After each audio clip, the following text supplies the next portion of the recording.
बहुत दिन तलर कथा रामपुर नामक गोटे जंगल रे टिकी ता बड़ बो गोरी सह रहउतिला। किछि दिन पूर्वरु टिकीर बापा माँ गोटे एक्सीडेंट रे मरी जाइतिले। सेथिपई टिकीर बड़ बापा तार देखाशुଣା करिबा पई ताकू निज सहित निज घर को नहीं आसिले। हेले टिकीर बड़ बो सेथिरे खुशी नथिला, कारण से को अनाथ झियो को तांको घरे रखिबाकू चाहू नथिला। जेमिति टिकी निजे घर छाड़िकी चली जाऊ सेथिपाई गोरी टिकी को बहुत अत्याचार करुथिला। हेले बिचारी टिकी पाखरे मुंड गुंजिबा पई छातटे भी नथिला। सेथिपाई से ता बड़ बोर सब अत्याचार को चुपचाप सही जाउथिला। गोरीर भी गोटिए झियो थिला, ता नाम थिला पापाली, जिए कि निज माँ भली बहुत खराब। से भी टिकी को बहुत हैरान करुथिला। एमिति दुख भरा जीवन रे टिकीर जीवन बीतुथिला। गोटे दिन टिकी बासन माजुथिला। ठीक सेही समय रे ता हाथ गोटे काच ग्लास पड़िकी भांगीगला। ठीक सेतिकी बेले गोरी सेठाकू आसीगला आउ टिकी को माड़ मारिबाकू लागिला। कौन कलु तू पोड़ा मुही, एते दामी काच ग्लास तू भांगी देलु। आजिकाली तो मुंड कोठी रहउची। गोटे पटे तो भली खराब पिला को आमे आम घरे रखिचु, आउ तापरे पुणी महाराणी को भली आम जिनिस सब नष्ट करिबारे लागिचु। आज तो ए ग्लास भांगी गला, आउ केबे जदि तू किछि भांगीचु ताहाले तते मारी मारी की तो हाड़ भांगी देबी। बड़ बो मते क्षमा करि दियो, आज मोर बापा माँ को कथा बहुत मने पडुथिला, सेथिपे ध्यान रहिलानी। आगो को मन देकी काम करिबी। एमिति कहिके टिकी कांदी कांदी निज काम करिबाकू लागिला। किछि समय परे पापाली सेठाकू आसिला आउ ता माँ गोरी को कहिला, मम्मी मो बर्थडे पार्टी पई सब अरेंज करि दियो। मु मोर सब सांग मान को डाकिबाकू चाहूची, आउ से मान को देखैबाकू चाहूची कि मु मो जन्मदिन केते धूमधाम रे सेलिब्रेट करूची। एमिति रे भी से बत्तक झियो पिंकी ता जन्मदिन को नेकी बहुत गर्व करूथिला। तथापि से गोटे छोट चॉकलेट केक ऑर्डर करिथिला। तमे मो पई मो जन्मदिन रे आहुरी बड़ केक ऑर्डर करिवो। मम्मी तमे मते एमिति कोन पई देखुचो? तमे कोन जानि न काली मो जन्मदिन? तमे एते बड़ कथा केमिति बोली पारिलो मम्मी? दियो दियो जल्दी मते पैसा दियो, मते मो जन्मदिन पई बहुत सारा शॉपिंग करिबार अछि। अरे मो पापाली मते क्षमा करि दे धन, मु तो जन्मदिन पूरा भूली जाइथिली। हौ ठीक अछि, तू जा शॉपिंग करिके आसीबू, आउ मु ए घर को पूरा नुआ बहुटे परी सजेइबी। एई ने मो एटीएम कार्ड तू ने, तते जेते शॉपिंग करिबार अछि तू करिके आसीबू। एमिति कहिके गोरी पापाली को शॉपिंग करिबा पई तार एटीएम कार्ड देई देला। ए सब कथा टिकी काम करिथिबा समय रे सुनिला, आउ ए सब सुनी के टिकी बहुत मन दुख कला, कारण काली टिकीर भी जन्मदिन। आउ से निज बापा माँ को सेथिपाई मने पकेकी कांदुथिला। तार जेतेबेले जन्मदिन होउथिला समस्ते बहुत धूमधाम रे पालन करुथिले, आउ एबे ता जन्मदिन रे ताकू विश करबाकू भी केही नाहंती। टिकी ता बड़ बो पाखकू गला आउ ताकू डरी डरी कहिला, बड़ बो काली पापाली दीदींकर जन्मदिन, ये तो बहुत भल कथा। तांकू तांको जन्मदिन रे सब खुशी मिलू। बड़ बो काली मोर भी जन्मदिन, आउ मो बापा माँ मो जन्मदिन बहुत धूमधाम रे पालन करुथिले। बड़ बो तमे कहुथिला पापाली दीदींकर जन्मदिन बहुत धूमधाम रे पालन करिवो। जदि तमे मते मो जन्मदिन पई अल्प किछि पैसा देई दबो ताहले मु बाहरे गरीब चढ़ी मानकू खाइबा बांटिबाकू चाहूची, आउ एमिति प्रकारे मो जन्मदिन पालन करिबाकू चाहूची। मो पापा माँ मरिबा परे ये मोर प्रथम जन्मदिन। काली जदि तोर जन्मदिन ताहले मु कोन करिबी? मते तो भली गोटे चाकराणी रो जन्मदिन करिबारे टिके भी खुशी मिलिबनी। सेथिपई तू चुपचाप घरर काम करे। मो झियर जन्मदिन रे मु किछि भी अभाव रखिबाकू चाहुनी। घरे बाहाघर हेले जेमिति घर सजिया हुए ठीक सेमिति तू घर को सजेई दबू, आउ तते किछि भी पैसा दिया हबनी। किछि दिन तळे मो झियो जो तते ता पुरुणा कपड़ा देइथिला ताकू पिंधी के मो झियर जन्मदिन पार्टी को आसीबू, आउ ता केक खाइबू। एबे एमिति ठिया ठिया होइकी कोन सुनुचू? किछि काम करिबू ना नाही? बहुत सारा काम पड़िची, जा एठू। एमिति कहिकी गोरी बिचारी टिके को गाली करिके काम करिबाकू कहिला। टिकी कांदी कांदी काम कला, आउ किछि समय भितरे घर को बहुत सुंदर भाबरे सजाई देला। आउ पापाली रो जन्मदिन रो एते सारा जोगाड़ देखी ଟିକି କାନ୍ଦିବାକୁ ଲାଗିଲା, କାରଣ କାଲି ତାର ବି ଜନ୍ମଦିନ। ହେଲେ ତା ଜନ୍ମଦିନ ପାଇଁ ଗୋଟେ ଛୋଟ କେକ୍ ବି ଆସିଲାନି। ଏସବୁ ଭାବି ଭାବିକି ଟିକି ବହୁତ କାନ୍ଦିବାକୁ ଲାଗିଲା। ତା ପରଦିନ ପାପାଲି କେକ୍ କାଟିବାକୁ ବହୁତ ସୁନ୍ଦର ଭାବରେ ସଜ ହୋଇକି ଆସିଲା। ଆଉ ତା ଜନ୍ମଦିନ କେକ୍ ବି ବହୁତ ବଡ ହେଇଥିଲା। ବହୁତ କୁଣିଆ ବି ଆସିଥିଲେ, ପାପାଲିର ଫ୍ରେଣ୍ଡସ୍ ବି ଆସିଥିଲେ। ଆଉ ଏପଟେ ବିଚାରୀ ଟିକି ନିଜ ଜନ୍ମଦିନରେ ସବୁ ଅତିଥି ମାନଙ୍କୁ କୋଲ୍ଡ ଡ୍ରିଙ୍କ ବାଣ୍ଟୁଥିଲା।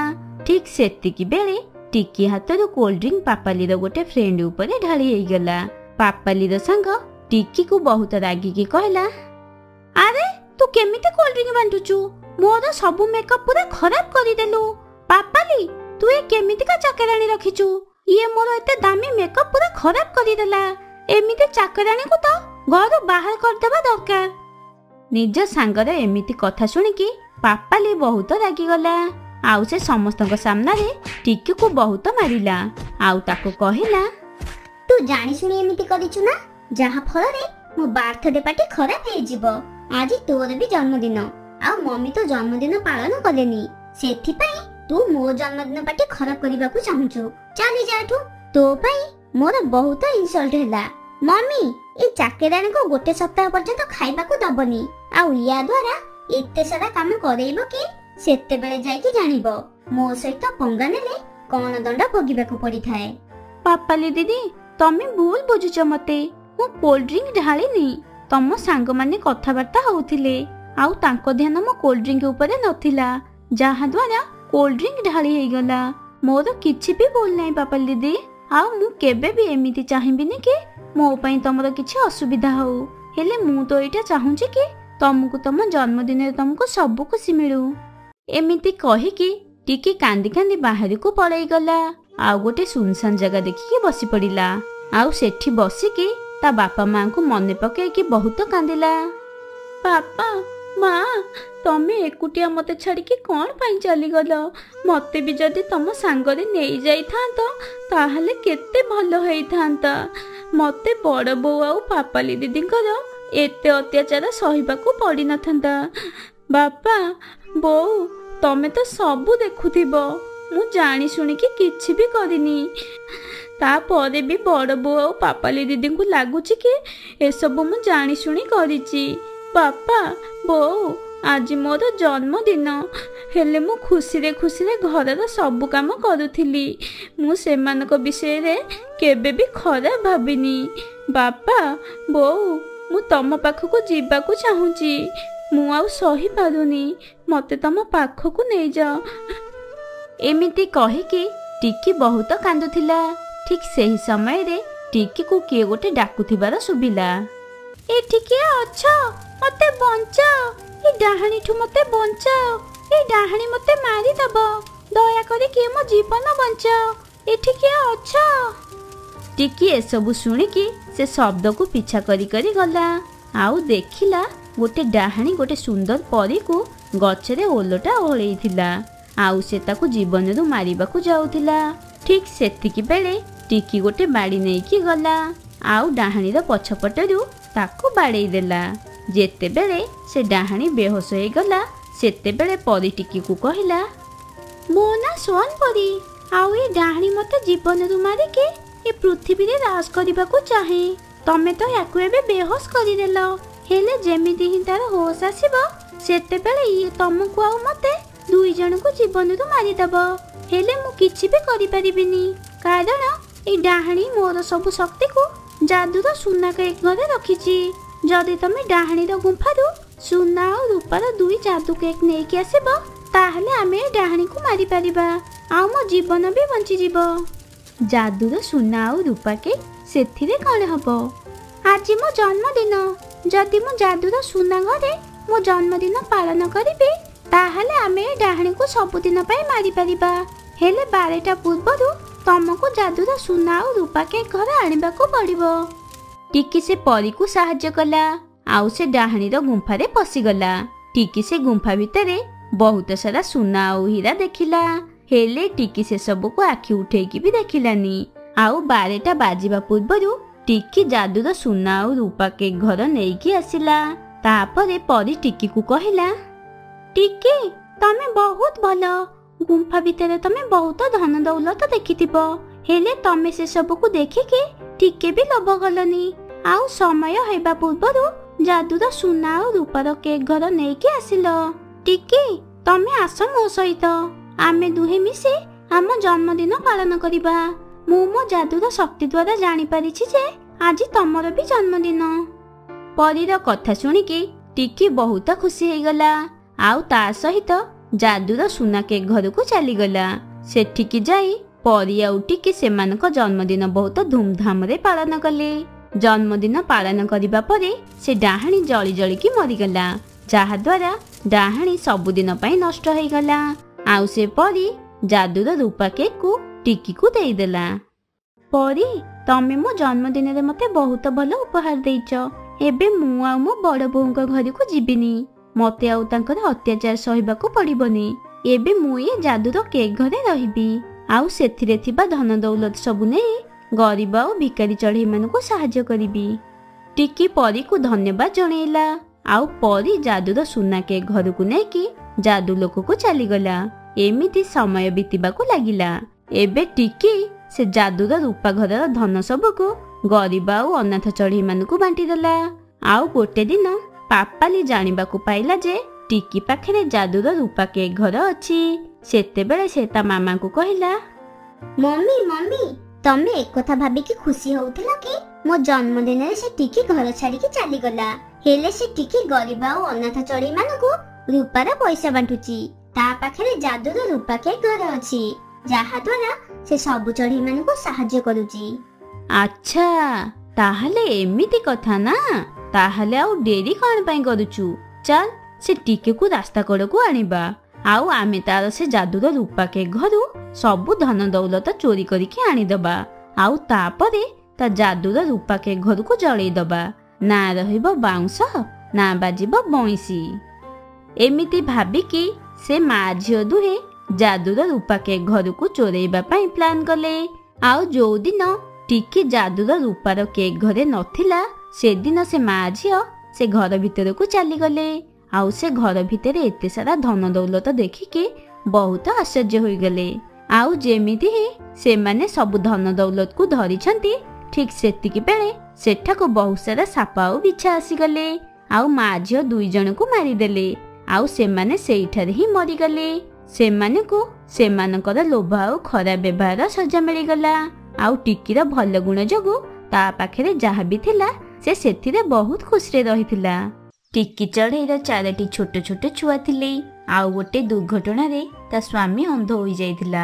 ସେଇଥିପାଇଁ ସେ ପରିବାର ବହୁତ ଗରିବ ହୋଇଯାଇଥିଲେ। ଚାଲ ଚାଲ, ଜଲ୍ଦି ମୋ ଘର ଖାଲି କର। ତମେ ମାନେ ଏ ପର୍ଯ୍ୟନ୍ତ ମତେ କିଛି ବି ପଇସା ଦେଇନ। ୟାକୁ ନିଜ ବାପାଙ୍କ ଘର ବୋଲି ଭାବି ଦେଇଛ ବୋଧେ ଆଉ। ମାଲିକ ଆଜ୍ଞା, ମୋ ସ୍ୱାମୀଙ୍କର ଆଖି ଖରାପ ହୋଇଯାଇଛି। ତାଙ୍କ ଆଖିକୁ କିଛି ବି ଦେଖାଯାଉନି। ଯେତେ ବି ପଇସା ସଞ୍ଚୟ କରିକି ରଖିଥିଲି, ମୋ ସ୍ୱାମୀଙ୍କ ଆଖିର ଚିକିତ୍ସା ପାଇଁ ସବୁ ପଇସା ଖର୍ଚ୍ଚ ହେଇଗଲା। ମୋର ଛୋଟ ଛୋଟ ଛୁଆ ବି ଅଛନ୍ତି। ମୁଁ ଏମିତି ସମୟରେ ଏମାନଙ୍କୁ ନେଇକି କୁଆଡ଼ିକି ଯିବି? ତମେ ମାନେ ଯୁଆଡେ ଯାଉଛ ଯାଅ, ମୁଁ ସେସବୁ କିଛି ବି ଜାଣିନି। ମୁଁ ଗୋଟେ ଘଣ୍ଟା ପରେ ଆସିବି। ସେତେବେଳକୁ ଘର ଖାଲି ହେଇଯାଇଥିବା ଦରକାର। ଏମିତି ଧମକ ଦେଇକି ସେ ଘରର ମାଲିକ କାଳୁ କାଉ ସେଠାରୁ ଚାଲିଗଲା। ଚଢ଼େଇ ଭଉଣୀ, ଏବେ ପିଲାମାନଙ୍କୁ ନେଇକି ତମେ କୁଆଡେ ଯିବ? ତମେ ଆଉ କୋଉଠୁ କଣ ଜାଗା ଦେଖିଛ? ନାଇଁ ପାରା ଭାଇ, ଏ ପର୍ଯ୍ୟନ୍ତ ତ କିଛି ବି ଘର ମିଳିନି। ସମସ୍ତେ 4ଟି ଛୁଆ କଥା ଶୁଣିଲେ ମନା କରିଦଉଛନ୍ତି। ଆଉ ଯିଏ ବି ରାଜି ହଉଛି ସେ ପ୍ରଥମରୁ 6 ମାସର ଦରମା ମାଗୁଛି। ମୁଁ ଏତେ ପଇସା କୋଉଠୁ ଆଣିବି? ମୋର ଗୋଟେ ଶୁଆ ସାଙ୍ଗ ଅଛି। ମୁଁ ତାକୁ କହିଲେ ସେ ତମକୁ ତା ଘରେ ରଖିବ, ଆଉ ପ୍ରଥମ ମାସର ଘର ଭଡ଼ା ବି ମାଗିବନି। ହେଲେ ତା ସ୍ତ୍ରୀ ବହୁତ ସିଆଣିଆ। ପାରା ଭାଇ, ତମେ ମତେ ପ୍ରଥମେ ସେ ଶୁଆ ଭାଇଙ୍କ ଘରକୁ ନେଇକି ଚାଲ। ମୋ ପାଇଁ ତ ସେତିକି କାଫି। ତାପରେ ଟିକି ନିଜ ପିଲା ଛୁଆଙ୍କୁ ଆଉ ଜିନିଷକୁ ନେଇ ପାରା ସହିତ ଶୁଆ ଘରକୁ ଗଲା। ଶୁଆର ଘର ସେମାନଙ୍କୁ ବହୁତ ଭଲ ଲାଗିଲା। ଦେଖିଲ, ମୋ ଘର କେତେ ବଡ଼। ତମର 4ଟି ଛୁଆ ଆଉ ତମେ 2 ଜଣ ମୋ ଘରେ ଆରାମରେ ରହିପାରିବ। ହଁ ହଁ ଶୁଆ, ଘର ତ ବହୁତ ଭଲ। ପାରା କହିଲା ବୋଲି ମୁଁ ପ୍ରଥମେ ତମଠୁ ଘର ଭଡ଼ା ନଉନି। ହେଲେ ମନେ ରଖ, ମୁଁ ମାଗିବା ଆଗରୁ ମୋ ପାଖକୁ ମାସକୁ ମାସ ଘର ଭଡ଼ା ଆସିଯିବା ଦରକାର, ସେ ବି ଇଲେକ୍ଟ୍ରି ବିଲ୍ ସହିତ। ଏମିତି କହିକି ଶୁଆ ନିଜ ଘରକୁ ଚାଲିଗଲା। ଟିକି ତା ଛୁଆମାନଙ୍କ ସହିତ ଘର ସଫା କଲା, ଆଉ ସେ ଘରେ ରହିବାର ବ୍ୟବସ୍ଥା କରିଦେଲା। ମାମା, ଆମେ ଏ ଘରକୁ ସଫା କଲା ପରେ ଏ ଘର ତ କାଳୁ ଅଙ୍କଲଙ୍କ ଘରଠୁ ବି ବହୁତ ସୁନ୍ଦର ଦେଖାଯାଉଛି। ଟିକି, ଶୁଣୁଛ କି ନାହିଁ? କାମ ବହୁତ ହେଇଗଲା। ଏବେ ପିଲାମାନଙ୍କ ପାଇଁ କିଛି ଖାଇବାକୁ କର। ସମସ୍ତେ ସକାଳୁ ଭୋକରେ ଅଛନ୍ତି। ହଁ ରାଜୁ, ମୁଁ ତ କାମ ଭିତରେ ସବୁ ଭୁଲିଗଲି। ଆମେ ସମସ୍ତେ ସକାଳୁ କିଛି ବି ଖାଇନୁ। ମୁଁ ଜଲ୍ଦି କିଛି ଖାଇବାକୁ କରିଦଉଛି। ଟିକି ଚଢ଼େଇ ପିଲାମାନଙ୍କ ପାଇଁ ଖାଇବା କରିଲା। ସେମାନେ ନିଜର ନୂଆ ଘରେ ରହିବାକୁ ଲାଗିଲେ। ସେ ନୂଆ ଘରେ ରହିବାର ଗୋଟେ ସପ୍ତାହ ହୋଇଗଲା। ଗୋଟେ ଦିନ ଟିକି ଚଢ଼େଇ ମନ ଦୁଃଖରେ ବସିକି ଭାବୁଥିଲା, ମୁଁ ଯଦି ଶୁଆକୁ ଠିକ୍ ସମୟରେ ଭଡ଼ା ନ ଦେବି ତାହେଲେ ସେ ବହୁତ ରାଗିଯିବେ, ଆଉ ନିଜ ଘରୁ ମୋତେ ବାହାର କରିଦେବେ। ନାଇଁ ନାଇଁ, ମୋତେ କିଛି କରିକି ପଇସା ଯୋଗାଡ଼ କରିବାକୁ ପଡ଼ିବ। ଟିକି ଚଢ଼େଇ ଏମିତି ଭାବୁଥିଲା। ଠିକ୍ ସେହି ସମୟରେ ତାର ଧ୍ୟାନ ଗୋଟେ ବୁଢ଼ୀ ଚଢ଼େଇ ଉପରେ ପଡ଼ିଲା। ଝିଅ, ସକାଳୁ ମୋର କିଛି ବି ବିକ୍ରି ହେଇନି। ତୁ ମୋଠୁ ଗୋଟେ ପ୍ଲେଟ କିଣିନେ, କେବଳ 50 ଟଙ୍କା। ବୁଢ଼ୀ ମା, ମୋତେ କ୍ଷମା କରିଦବ। ମୁଁ ତମର ଏ ମଟର ଘୁଗୁନି ଖାଇପାରିବିନି। ମୋ ପାଖରେ ପଇସା ହିଁ ନାହିଁ। ହଉ ନେ, ପ୍ରଥମେ ତୁ ଆକୁ ଖାଇଦେ। ପଇସା ଦବା କିଛି ବି ଦରକାର ନାହିଁ। ତାପରେ ସେ ବୁଢ଼ୀ ଟିକିକୁ ଗୋଟେ ପ୍ଲେଟ ଘୁଗୁନି ମଟର ଖାଇବାକୁ ଦେଲା। ଅଚାନକ ଦେଖୁ ଦେଖୁ ବହୁତ ଚଢ଼େଇଙ୍କର ଭିଡ଼ ଲାଗିଲା। ସେ ବୁଢ଼ୀ ଚଢ଼େଇର ସବୁ ମଟର ଘୁଗୁନି ବିକ୍ରି ହୋଇଗଲା। ଏସବୁ ଟିକି ଚଢ଼େଇ ଦେଖୁଥିଲା। ବୁଢ଼ୀ ମା, ମୋତେ ବି ଏ କାମ କରିବାର ଅଛି। ମୋର 4ଟି ଛୁଆ ଅଛନ୍ତି, ଆଉ ମୋ ସ୍ୱାମୀ ଅନ୍ଧ। ମୋତେ ମୋ ପରିବାର ପାଇଁ ଏ କାମ କରିବାକୁ ପଡ଼ିବ। ହଁ ହଁ ଝିଅ, କାହିଁକି ନୁହଁ। ନିଏ, ଏ ପାଣି ପିଇଦେ। ମୁଁ ଘୁଗୁନି ମଟର ତିଆରି କରିବାର ପ୍ରଣାଳୀ ତତେ କହୁଛି। ଏମିତି ସେ ବୁଢ଼ୀ ମା ଟିକି ଚଢ଼େଇକୁ ଘୁଗୁନି ମଟର ତିଆରି କରିବା ଶିଖେଇଦେଲା। ତା ପରଦିନ ଟିକି ଚଢ଼େଇ ସେମିତି ହିଁ ଘୁଗୁନି ମଟର ତିଆରି କଲା, ଆଉ ତାକୁ ଟୋକେଇରେ ରଖିକି ବିକ୍ରି କରିବାକୁ ଗଲା। ଘୁଗୁନି ମଟର ନିଅ, ଘୁଗୁନି ମଟର, ଗରମ ଗରମ ଘୁଗୁନି ମଟର। ଆରେ ଓ ଘୁଗୁନି ମଟର ବାଲି, ଗୋଟେ ପ୍ଲେଟ ଇଆଡ଼େ ତ ଦେ।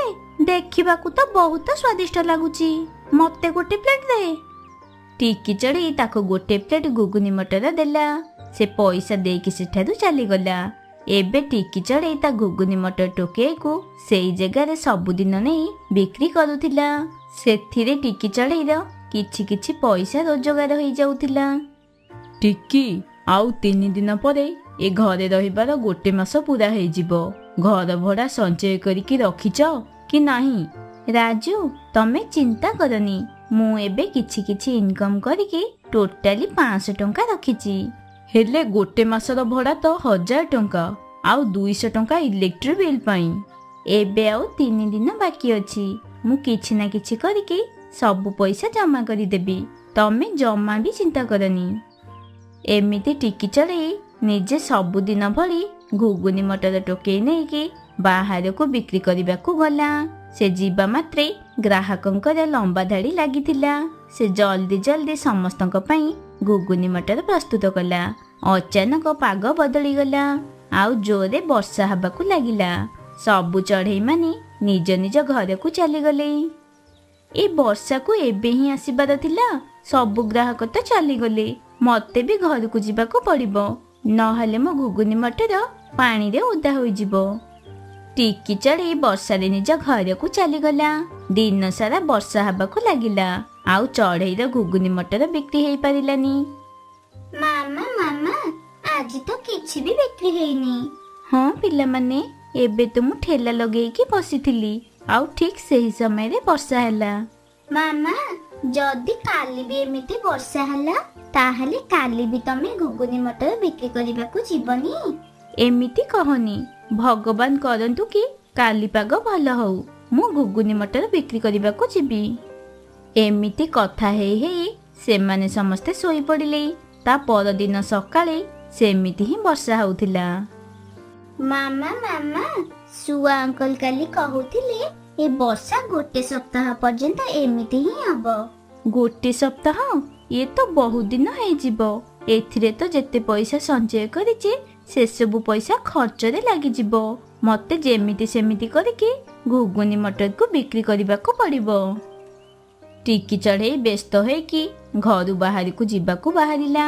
ହେଲେ ତାକୁ ଏମିତି କୋଉ ଜାଗା ବି ମିଳିଲାନି ଯୋଉଠିକି ସେ ତା ଘୁଗୁନି ମଟର ଟୋକେଇ ରଖିକି ବିକ୍ରି କରିପାରିବ। ତାପରେ ଟିକିର ହଠାତ୍ ଗୋଟେ କଥା ମନେ ପଡ଼ିଲା। ମୁଁ ଯାଉଛି ପତ୍ରରେ ଗୋଟେ ଢାବା ତିଆରି କରିଦେବି, ଯେମିତିକି ପ୍ରଥମେ ଚଢ଼େଇମାନେ ପତ୍ରରେ ଘର କରିକି ରହୁଥିଲେ। ହଁ, ସେମିତି କଲେ ହିଁ ଠିକ୍ ହବ। ଏମିତି ଭାବିକି ଚଢ଼େଇ ବଡ଼ ବଡ଼ ପତ୍ର ଏକାଠି କଲା ଆଉ ଗୋଟେ ସୁନ୍ଦର ଢାବାଟେ ତିଆରି କରିଲା। ପିଲାମାନେ, ମୁଁ ପତ୍ରରେ ଗୋଟେ ଛୋଟ ଢାବା ତିଆରି କରିଛି। ଏବେ ସେଠି ସବୁ ଗ୍ରାହକ ଚଢ଼େଇମାନେ ଆରାମରେ ବସିକି ଖାଇପାରିବେ। କଣ ସତରେ ମାମା ତମେ ପତ୍ରରେ ଢାବା ତିଆରି କରିଛ? ମୁଁ ତ ବହିରେ ପଢିଥିଲି। ଆମେ ସମସ୍ତେ ତମ ସାଙ୍ଗରେ ଯିବୁ ଆଉ ପତ୍ରର ଢାବାକୁ ଦେଖିବୁ। ତାପରେ ଟିକି ଚଢ଼େଇ ତା ପିଲାମାନଙ୍କୁ ଆଉ ଘୁଗୁନି ମଟରକୁ ନେଇ ତା ଢାବାକୁ ଗଲା। ବର୍ଷାରେ ଚଢ଼େଇର ଘୁଗୁନି ମଟରର ବାସ୍ନା ବହୁତ ଦୂର ଦୂର ଯାଏଁ ହଉଥିଲା। କିଛି ସମୟ ପରେ ଟିକି ଚଢ଼େଇର ଢାବାରେ ଭିଡ଼ ଲାଗିଗଲା ଆଉ ଟିକି ଚଢ଼େଇ ସମସ୍ତଙ୍କୁ ଜଲ୍ଦି ଜଲ୍ଦି ଘୁଗୁନି ମଟର ଖାଇବାକୁ ଦେଲା। ମାମା, ଆମର ସବୁ ଘୁଗୁନି ମଟର ବିକ୍ରି ହେଇଗଲା। ଆଉ ଇଏ ଦେଖ, ପୁରା 500 ଟଙ୍କା ହେଇଗଲା। ହଁ ପିଲାମାନେ, ଆମେ ସମସ୍ତେ ଘରକୁ ଯାଇକି ଆଉ ଥରେ ଘୁଗୁନି ମଟର ତିଆରି କରିକି ଆଣିବା। ଏ ବର୍ଷା ପାଗରେ ବହୁତ ରୋଜଗାର ହବ। ଟିକି ଚଢ଼େଇ ଖୁସି ଖୁସିରେ ବହୁତ ସାରା ଘୁଗୁନି ମଟର ତିଆରି କଲା ଆଉ ପତ୍ରର ଢାବାରେ ସବୁ ଚଢ଼େଇମାନେ ବହୁତ ଖୁସିରେ ଖାଉଥିଲେ। ଏମିତି ପ୍ରକାରେ ଟିକି ଚଢ଼େଇର ବହୁତ ଭଲ ରୋଜଗାର ହଉଥିଲା ଆଉ ଟିକିର ପତ୍ରର ଢାବା ବହୁତ ଫେମସ୍ ହେଇଗଲା। ତାପରେ ସେ ନିଜର ଗୋଟେ ଘରଟେ କିଣିଲା ଆଉ ନିଜ ପିଲା ଛୁଆଙ୍କୁ ନେଇ ବହୁତ ଖୁସିରେ ରହିଲା।